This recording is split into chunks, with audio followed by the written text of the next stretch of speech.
بارك الله.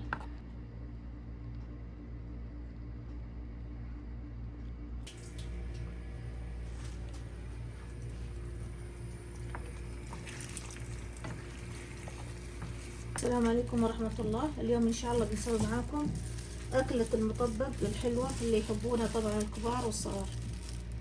عندنا هنا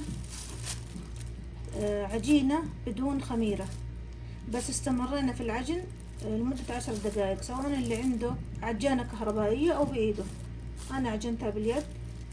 وعندنا كمون مطحون، وعندنا الكرات اللي هو الرئيسي ضيف الشرف، وعندنا بنسوي باللحم المفروم، وبنسوي بالبيض نوعين، وطبعا عندنا الطماطم، ونوريكم ان شاء الله الخطوات. نقطع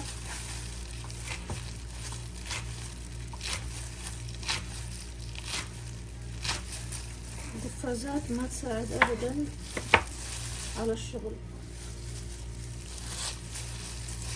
اكثر الاوقات الناس تحب المطبق يا اما في الشتاء يا اما في رمضان. انا اول مره عرفت المطبق انه يصلح في البيت من جيراني قديما. طبعا جابوا لي مطبق، سالت امهم قالت انها هي اللي مسويه، اخذت الطريقه منها وهذاني انا قاعده اسوي لكم. ان شاء الله تطلع مضبوطه، وان شاء الله يكون سهل على الجميع.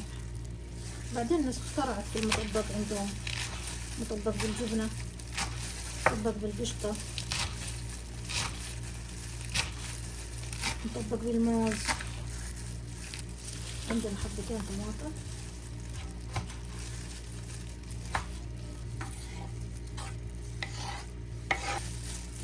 جزء بنحط مع البيض، وجزء نحط مع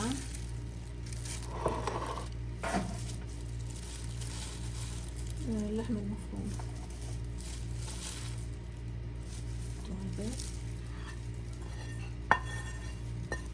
البيض مستوي طبعا،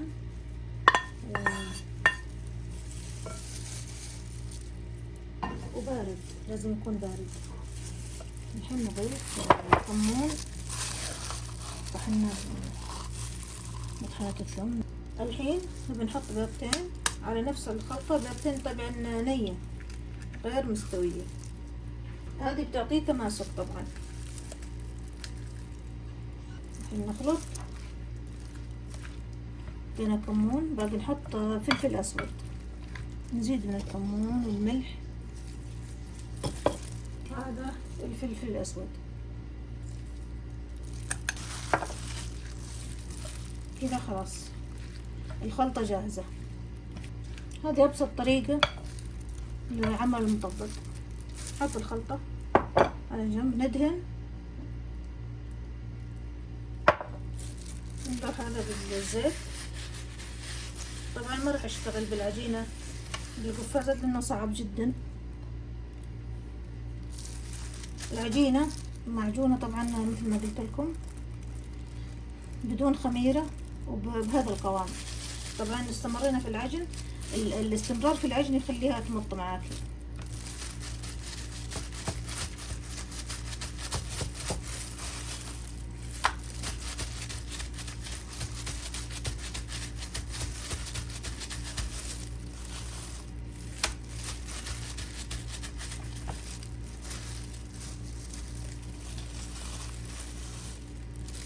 حتى لو تقطعت اثناء ما في مشكلة، لأنه كده بنطبقها على بعضها. نخلي الأطراف ناعمة، نعمل التمييز.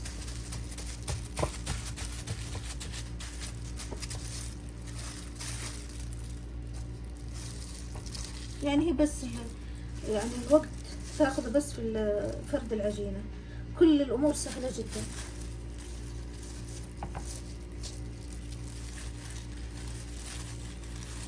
الحين نضيف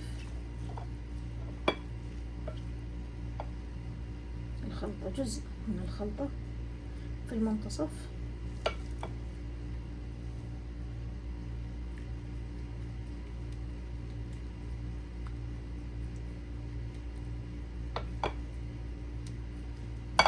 نطبق الأطراف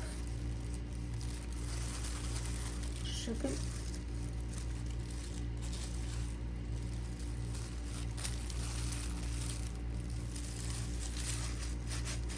نرجع نضغط خفيف.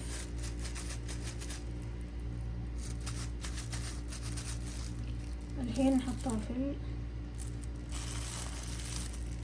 الصاج الحامي أو الطاوة على راحتكم. نرجع نسوي واحدة ثانية. كورناها وخليناها ترتاح تقريبا 10 دقايق. عجناها وريحناها 10 دقايق. طبعا العجينة مرتاحة أكثر مني. طبعا بدون زيت ما راح تساعدك إنها يعني تفرشينها، ما راح تساعدك، لازم بالزيت. يعني في ناس بالطحين، بس هي أساسها الزيت، لأنه راح تسوينها على الطاوة. الحين نطبق.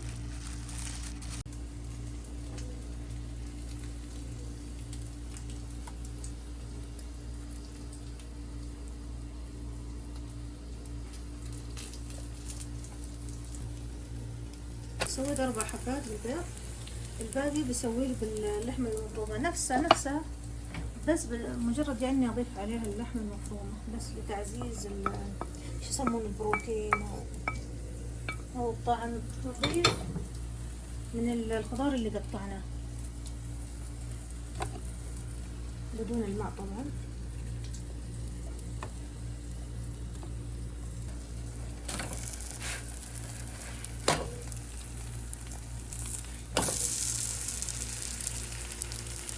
نضيف حبة بيض نهية المجموعة. البيض القديم اللي حطينا الخلطة ما يضر إذا حطينا اللحمة المفرومة. طبعا عندنا ناس هنا في البيت ما ياكلون اللحم، لذلك احنا نحط جزئين. خلاص كده كفاية.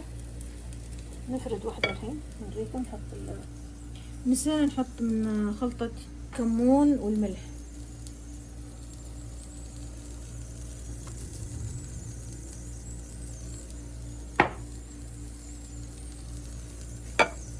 في ناس هنا عندهم ضغط، وفي ناس ما ياكلون اللحم وخلوها على الله.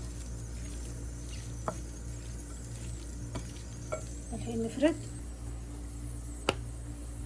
باليدين. طبعا ابدا ما يستخدم النشابة او الفرادة، ما تستخدم هنا لانها بتكون رقيقة وما راح تمشي مع الطحين.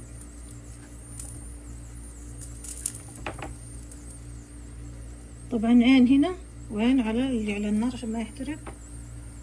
وريحة طبعا مشهية جدا جدا. غدا سريع او عشاء سريع وش اسمه، حلو جميل مشرف يعني. ونوريكم كيف طريقة التقديم.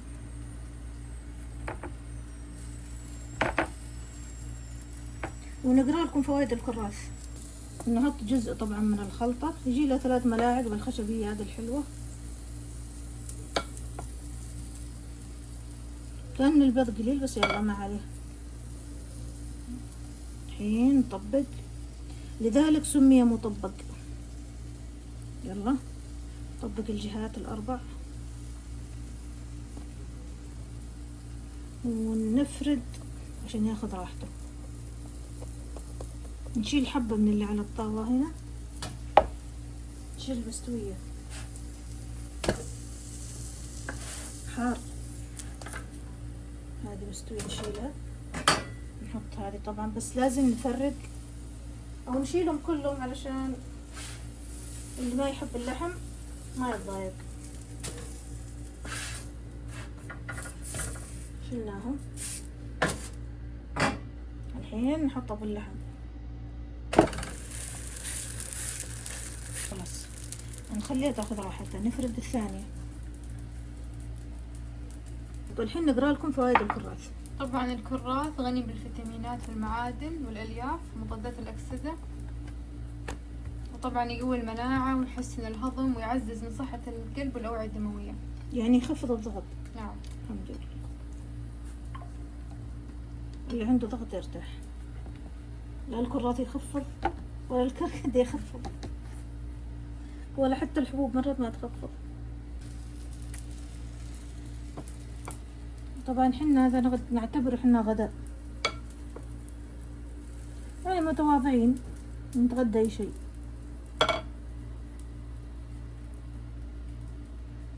نطبق ما اقول لكم عن الحر اللي في المطبخ.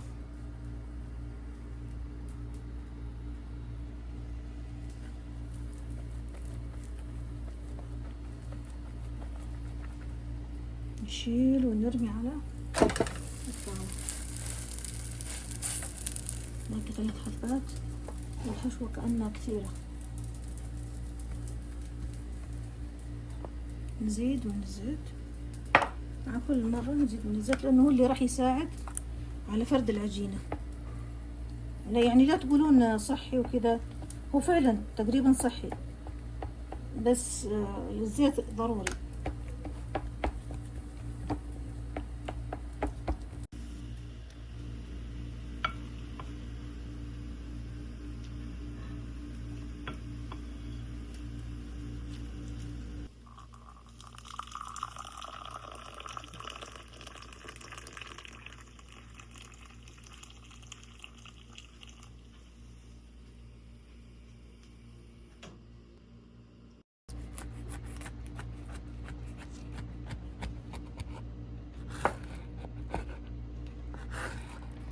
ما شاء الله تبارك الله.